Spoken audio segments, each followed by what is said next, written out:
Okay, so welcome back to Graded, home of mindfulness, meditation, self-exploration. So I've been on a little bit of a break the last 7 days, just having a little bit of a rest. But today I'm back, dropping some content bombs as always. And today we're talking about Kundalini energy and understanding what the Kundalini energy is through my own experience. So I'm going to be talking about my Kundalini Awakening and the profound effects it had on me and the after effects of a Kundalini Awakening. So before we get into this, I'm going to quickly touch upon what Kundalini energy is. Now, Kundalini energy is life force energy. It is you in your very essence. And how Kundalini energy works is it roots into the body in the root chakra. So down in the base of the spine, this is what connects you to the body. This is what allows you to have an experience in a body in this reality. It is your Kundalini, your life force energy in the very root chakra, and this is where it stays in most people. So it doesn't actually travel up through the chakras. Now, I don't go into chakras too much because it's not something that's ever mixed with my understanding. My understanding has been of a completely Western nature of my own experience. And that's the only place I can talk from is my own experience. It's the only thing that gives me credibility. So I'm going to be talking about how this happened and what happened and the effects that happened to me after this happened. So the first thing that I'm going to talk about is I was never religious. I never believed in spirituality. I never had no idea what spirituality was. As far as I was aware, I was alright. On the surface level of things, I was alright. I was into the gym. I had this bodybuilding thing going on. And, life to me seemed alright. It seemed alright. I was not aware of what was really lurking within me, but I was able to stay on the surface. Now, I've mentioned many a times before, I was a 15-year weed addict and I was also a steroid addict. But you kind of don't really question that, and you don't really look at that truly, clearly, and through the eyes of clarity. And so at the time, although I was going through and I was doing these things, I kind of made it okay. It was okay for me to be like this because I didn't really know anything else. I never really knew outside of this realm of being. This realm of being, of being in addiction was what I was most used to. I didn't have anything to compare it to. Until my awakening. So let me tell you exactly what actually happened. Now, if Ryan ever sees this, a guy called Ryan, because he was like a massive catalyst for my awakening. So anyway, I was in the gym one day, he comes up to me, and he gives me this book. It's called The Power of Now, Eckhart Tolle. Everybody's heard of it, but he gives me this book, and I look at it, I'm like, spirituality? I ain't into no spirituality. What are you on about? He's like, Dave, trust me, just read this book. I was like, alright, cool, I'll give it a little read because I respected him. He's a good friend of mine. He actually moved to China a few months later, so we never actually really got to converse truly and deeply, and especially from the place of what I've realised now. But anyway, give me this book, and so off I go. I've got this book, and I get indoors, and it's probably like a day or two later, I actually pick this book up and I think, do you know what, I'll have a little look. So I open it up, and then on the first page it says, just as blank page, one sentence across the middle, you are not your mind. And I don't know why, but something really, really clicked. Something just that clicked in. As soon as I read that, I had such an aha moment. I didn't know what it was, but something just really registered in that moment. So anyway, I've started to read this book. I can't fucking understand. I cannot understand a word of what he's saying. Like I can't comprehend it. I can't work it out. And a lot of people have this problem when first reading The Power of Now. But all I kept having is little moments of just like, that kind of makes sense. I don't understand it, but I kind of make sense of it. So little ringing bells, little aha moments. Anyway, so next thing's next. I'll think, do you know what? I'll have a go at trying this meditation malarkey. So I sit there, I'm on my bed in my bedroom, I'm sitting there and I'm, okay, close my eyes, focus on my breathing. Okay, this is boring. What am I doing? I don't know what's going on. What am I supposed to be achieving out of this shit? So I give it up. I threw the practice away after a couple of minutes. I just give up. No, can't be doing that. So anyway, I carried on reading this book. I carried on reading The Power of Now, and I'm having these little real moments of realizations.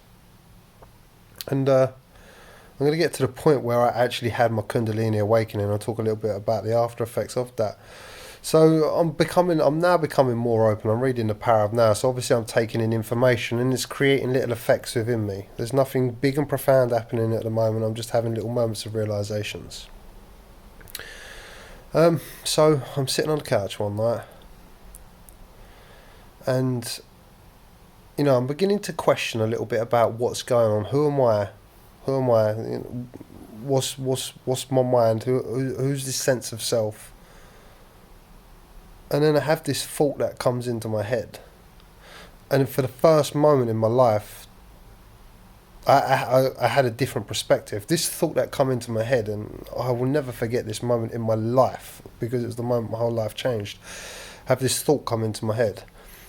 And it was almost like my mind come out of my head and it looked at me, because the thought that I had was, well, if I am not you, then who am I? So, we're so identified with our thinking. Imagine having a thought come into your head and that thought is like, it's now taking a different perspective, like it's just become somebody else. And it's now looking at you going, well, if I'm not you, then who am I? So I've had this thought, if I am not you, then who am I? And that thought made me panic. So I start to panic. And then I have another thought that comes into my head. And this thought goes, you are going crazy. Well, if I weren't panicking about last thought, now I'm in a state of panic. I'm thinking, shit, I'm actually going mad in my head. And my girlfriend's sitting on the couch opposite me. And I go to look at her, and I go to say these exact words. I go to say, babe, I'm going crazy. But I don't. I refrain from saying this to her. And what I do is I get my phone and I put some earphones in. And I find an Eckhart Tolle guided talk, and I will never forget the picture. It was a blue picture, a blue background of a sky. It had a dove on it, and it said, free your mind. So I'm sitting there and I plug in, and Eckhart Tolle's doing a guided meditation. And so as he's going through this guided meditation, he's like, feel your body. And then he's like, feel the energy within your body. Well, what actually happened was, as I began to place my attention on my body, I could feel this energy. But what happened next was, so as I begin to feel my body, I become aware of this energy. And then as I become aware of this energy, all of a sudden, as I'm going into this meditation, so it's become aware of your energy, become aware of the environment. And as I become aware of the energy, I begin to feel these pulsations in my body. So the only way I can describe it, they were like waves of pulsating energy. So it's like wave, whom, whom, whom, and this energy in me. And then all of a sudden, this energy begins to pick up momentum. So it goes whom, whom, whom, whom, whom. And then what I start to experience is like deep euphoria. Like I've done drugs in my life. I know what deep states of euphoria is like, but this is like a euphoria on a whole nother level, like a euphoria that I've never even experienced before. And I've had, since that awakening, I've had glimpses of it again, but never to the level in which I experienced it. So anyway, these waves become faster, and this euphoria becomes stronger, and the waves become faster and faster and faster and faster, until a point where I couldn't distinguish myself anymore as an individual point. Like I vibrated. The only way I can describe it was the pulsations were like a vibration that becomes so fast that in one moment it was like and in that one moment there was just a complete oneness of everything. I was not a person. I was not Dave. I was not having an experience. I was not aware of the pulsations anymore. It was just like a complete vacancy. I was no longer here. I was no longer even in this reality. I was no longer in my body, it was just a complete unity of everything. And that was met with just euphoria. The words don't even describe the kind of level of euphoria which I felt in that moment. So anyway, having this experience, and then all of a sudden I start to become more aware of the body again. I start to become more aware of my body. And I come back into my body. And then I'm fully aware that I'm back in my body and I'm back on the couch. And as I sit with this, as the intensity begins to die down, I'm sitting with it. And then what I do is I glance over and I look at my girlfriend, and I say to her in these words, babe, my life has just changed forever. Because I'd known in that moment, in that one moment, I knew. I hadn't just, it wasn't a belief, it wasn't an idea, it wasn't a, I just knew, I just experienced myself beyond anything and beyond everything. And so I come back to my body, and the energy is not as intense, but now all of a sudden I am aware of another aspect of myself, completely aware of it. And so my energy is still vibrating quite high. I get off at the couch and I go stand in the back garden, and I'm looking around, and everything around me is alive. I can see the aliveness in absolutely everything. It's now like 9 o'clock at night, and I'm standing in the garden. I'm just in awe of everything, because everything is alive. I am alive, and it's just like I can't. I'm not even functioning on a mental level. My mental capacity to think is gone. It's completely gone. And so I go from the garden and I walk into the kitchen and I get a cup and I put this cup on my hand and I'm staring at it in the kitchen, and this cup is literally shaking in my hand. Like I can just see the aliveness in it.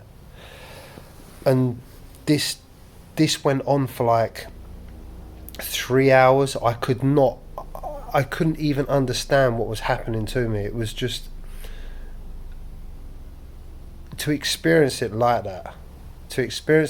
Was just that you don't have words. You can't even take it in. You can't compute it. You can't understand it. It's on a level beyond anything that you can even grasp mentally. And so I've had this experience. But what's opened up in this experience is I am now fully aware. I am now fully aware of life, of consciousness. I'm fully aware of it. And this is what a true Kundalini is. You see so much stuff on Kundalini yoga and Kundalini activation and stuff like that.